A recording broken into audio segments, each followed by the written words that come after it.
Hello and welcome everyone to the Weld 40 Introduction to Welding at Mount San Antonio College. And today I want to do what's called a leak test or a drop test in the welding industry. In essence, what we're going to be doing is we're going to be doing a testing of the hookups to the cylinders and the hoses all the way to the torch. And the purpose of this is to allow a welder, once the hoses, regulators, and torches are all hooked up, they'll be able to know whether or not there's a leak in the system somewhere. And how do we identify that? So this is something that's done every time a welder has hooked up the regulators and the torches and with the hoses, and everything's all hooked up. This is a normal test that's performed before you actually start any cutting or welding operations. So I'm reading from a sheet here, and we're going to go through the steps and processes. You want to locate an assembled oxyacetylene welding cutting rig and roll it to the workstation. Be sure cylinders are securely chained to the cart before moving. So I'm going to scan down here so you can see the cart and what we would normally be moving these cylinders around with. And you can see that there's a chain here, about midway on both cylinders. Before you actually roll this cart and move it somewhere, in other words, before I would pull this backwards, you can see that if the cylinders weren't secured and I was pulling back, that the cylinders would actually tip forward towards you. And we certainly wouldn't want that to happen. So before I actually roll this to another station or another location, I always reach down and check the chains and make sure that they're secured before I actually roll the cart backwards and roll it to a particular place that I need to move it to. And you'll see me kind of moving the camera around, but I'm going to do my best to try to show you this as close up as I can, that it might help in some way. Turn both cylinder valves off and back off the pressure regulating screw on the regulators. So the first thing we want to do, we want to make sure that the valves are off on the cylinders themselves. So I'm going to turn these to the right, and they are off. I'm also going to back off the pressure regulating screws all the way to the left. So these are backed off, and this one also is backed off. The theory of this is that these operate the same way that a nut on a normal bolt would be. As I start moving this pressure regulating screw to the right, right there, it hits a spring on the inside of the regulator. And the more that I push into that spring with this pressure regulating screw, it opens this regulator and it allows flow from the cylinder itself into the hoses. So with this pressure regulating screw be backed off to the left, that's what closes the regulator. So with these to the left, and there's no bind on the spring itself, the regulators are closed. And that's the position that we want for this, the beginning of this test. If you backed off a pressure regulating screw, just like I just did, the pressure regulating screw would back out, and there's no harm to it. You just want to be careful reapplying the pressure regulating screw back into the threads. Some of these regulators have nylon threads in them, and they're much more vulnerable. So if you try to cross-thread it, you're more susceptible to cross-threading them, the ones that have the nylon housing in it. So I've seen those, we've had to send those out and get them repaired. This happens to be brass threads in here. Still, I still want to be careful. So when I go to cross-thread this, I want to be very, very careful and catch the threads and then put the pressure regulating screw back into the regulator itself. All right, so these are backed away. There's no load on the spring. The valves are closed. Remove the torch from the hoses. The acetylene hose is red and has left-handed fittings. These fittings are identified by a notch on the thread, and the oxygen hose is green with right-handed threads. All right, so here's a torch. I'm going to try to extend this so you all can see. And I'm going to remove this torch. So nowadays we have these quick disconnects and makes it very easy to remove a torch. But I wanted to show you the fittings here. This would be an oxygen fitting, and we call these right-handed threads. They're just your normal threads that move to the right to tighten. And that's your oxygen.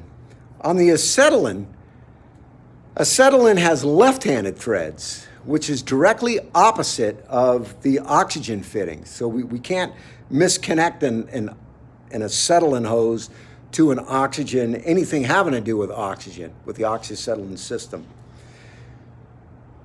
So with the acetylene nut, you should be able to see these notches in the fitting. That's telling me that it's a left-handed thread, which means I have to move directly opposite of what would be normal. And in this case, if I move this to the right, it would be loosening the fitting itself. Anything having to do with the acetylene side is left-handed thread. So you can see even in the regulator itself, these have notches here because the connection to the cylinder itself is left-handed threads. And also any hose fittings, connecting of any hose fitting, anything having to do with the acetylene is going to be left-handed threads.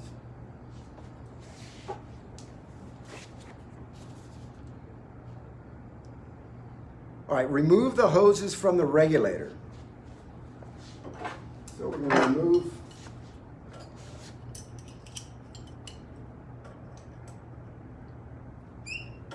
remove the oxygen hose.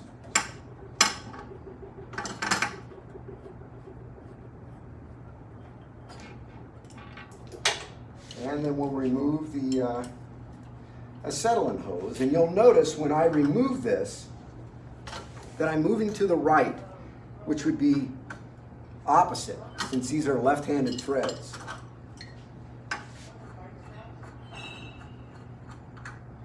Okay, remove the hoses. Next, remove the regulators from the cylinder valves. The acetylene regulators have left-handed threads. So again, we hear that one more time. So here, well, let's do that first. Here's the acetylene regulator. Again, I have left-handed threads. So to loosen this, I'm going to move it to the right, just like that.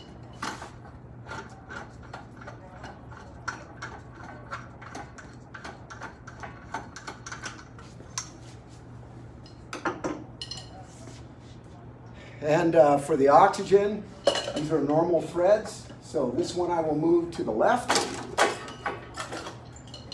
to remove the regulator.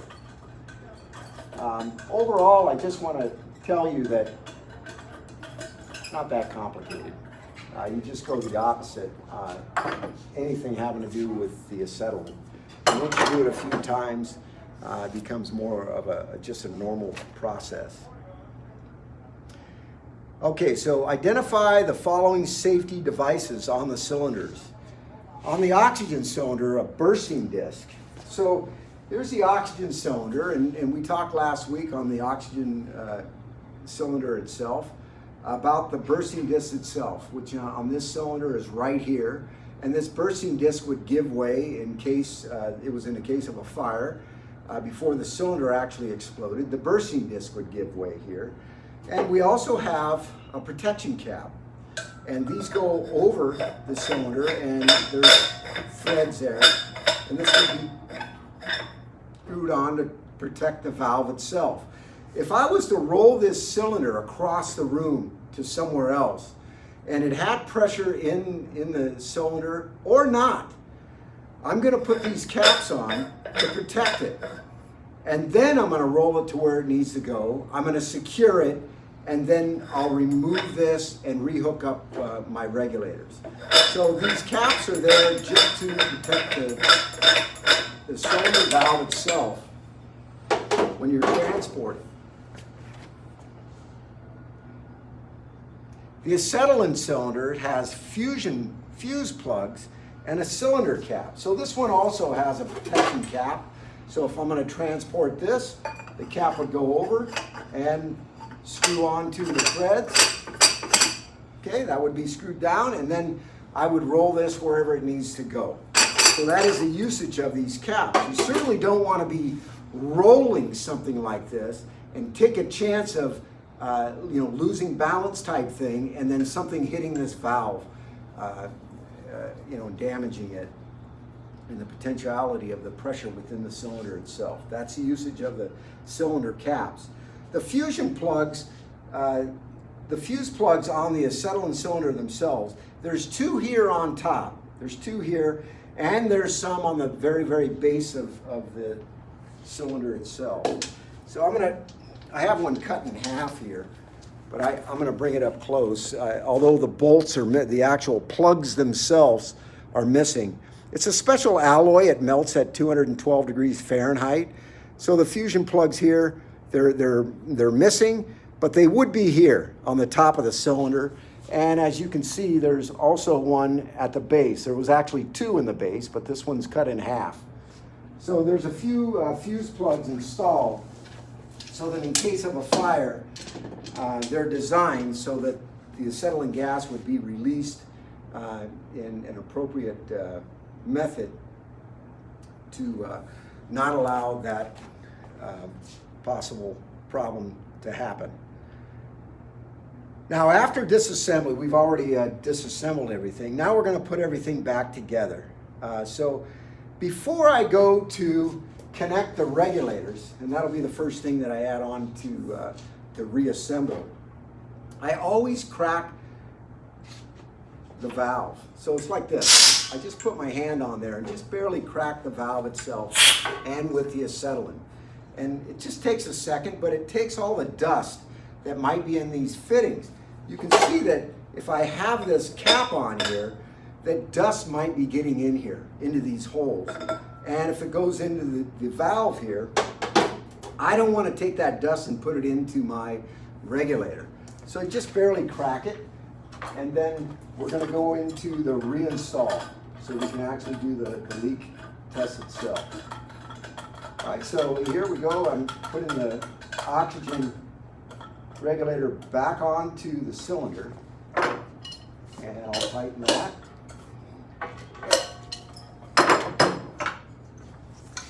And the acetylene, again, left-handed threads. It's got the notch around the fitting, so I'm going to the left in order to tighten this because it's on the acetylene cylinder. And I'll tighten this one also.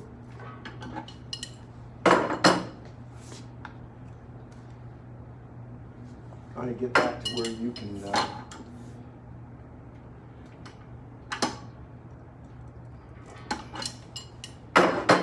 see the actual gauge itself. And at this point, we're going to connect the hoses, the torch, and prepare for doing the leak test.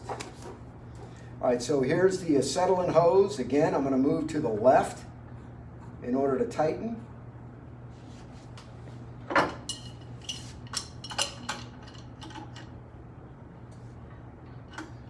you go. And the oxygen.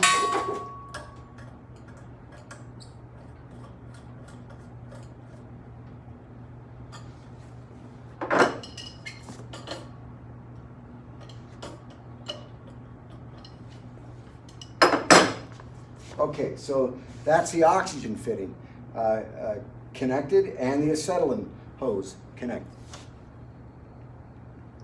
Now we want to actually perform the test. So everything's all reconnected. Let me snap the torch back on just to complete the system. And by the way, you can't cross-connect these. Even on these quick disconnects, it's got an acetylene fitting on it. So I would be unable to connect the acetylene hose to the oxygen part of the torch. All right, so everything's assembled. Valves are all closed. And I think you would all agree that the regulators themselves are closed, the valves are closed, and the torch valves also are all closed. So there's no pressure in the system, but everything's all assembled. I might be several hundred feet away. I know when I worked at the Navy shipyard, I'd have 10, 15 lengths of hose, 100 feet each, and I'd be all stretched out, all, different decks of the ship and things like that. But once everything's all assembled, you're going to want to do perform this leak test to find out if there's any issues with the connections. All right, so these are the steps that we're going to do. We're going to make sure that the pressure regulating screws are back to the left. We're going to slowly open the valves. And we'll talk about that. We're going to put 10 psi on the oxygen and 5 on the acetylene. And then we'll actually perform the leak test itself. All right, so let's kind of run through this. Everything's closed.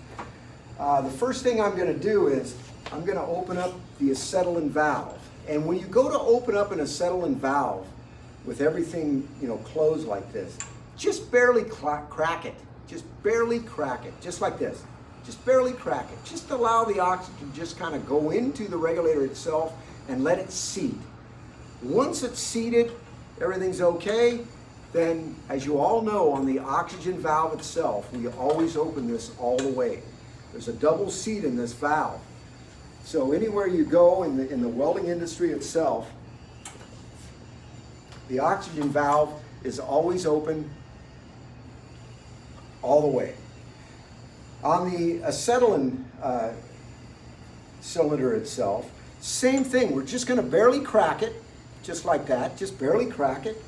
Once it's seated into the regulator, then the acetylene valve gets open 1.5 turns. So I'm going to go all the way around once and a half turn. And that'll be it on the acetylene. Should there be any issues, any potential lighting flame type thing, the first thing you want to do is go to the flammable gas and you want to shut this off. It only takes 1.5 turns to shut it off. But the other thing is that everything that is sold in the welding industry, including the larger rosebud torches, larger tips, the largest torches that they sell, any welding, oxyacetylene welding torches, all of it, 1.5 turns is plenty to operate all of it. So throughout the welding industry itself, when we open up the acetylene valve, we open that one 1.5 turns, and on the oxygen, always open all the way in order to set the double seat that's within the valve itself. Okay, so at this point, we have pressure now to the regulators. And so what I'm going to do is, I'm going to put 10 psi on this. I'm going to put 10 psi on the regulator itself. And on the acetylene, I'm going to put 5 on it. 5 psi right there. Okay, so I have 5 psi on the acetylene, and I have 10 psi on the oxygen. So now the regulators are open. The hose now has 10 psi on oxygen, 5 psi on the acetylene, and we want to test for leaks. So I'm going to move this camera up real close, and I want you to look at these regulators when I go to shut the valves off, because what we're going to do is we're going to shut the valves off, and we want to look at the actual needle itself on the gauge. If the needles move at all, we know that there's a leak somewhere in the system. So I'll shut the acetylene off first, and when I shut the acetylene valve off, I watch these needles on the gauge, and this one appears to be very steady. It's not uncommon to watch these for 5 to 10 minutes to make sure. Sometimes with a slight leak, it takes a bit for it to show up. So you're going to want to watch these for just a moment, make sure that the needles are steady. And then I'm going to do that with the oxygen regulator. And please watch these needles on the gauge itself. Watch them. And I'm going to the closed position. And you can see that the needles moved. And they moved because I had a loose fitting right here. I purposely left this loose so that you could see what happens in the system, whether it's a hose connection or connecting to the torch, or whether there's a connection to the regulator itself or to the cylinder. If there's a leak, it will show up in these needles. You'll see the needle just slightly drop. It will slightly drop and telling you that there's an issue. If there is an issue, you have to take a soap and water solution and literally go around and spray all the joints and find out where the leak is. You have to go to all the hose fittings, all the torch fittings, and spray them all. Few times I've found the leaks. If I see the issue and I see the needles dropping, I go and I'll find the leak and I'll get it taken care of. And then I'll redo this leak test, or what they call a drop test. I'll redo this test and make sure that there's no leaks within the system before I start the welding and cutting operation.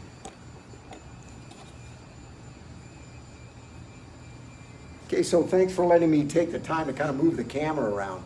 But I wanted you to see the movement of all this.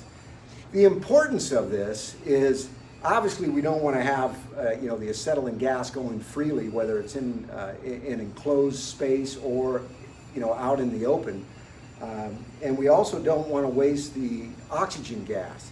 So leaks in these systems are very, very important to test before you actually start any welding, oxyacetylene welding or cutting operation.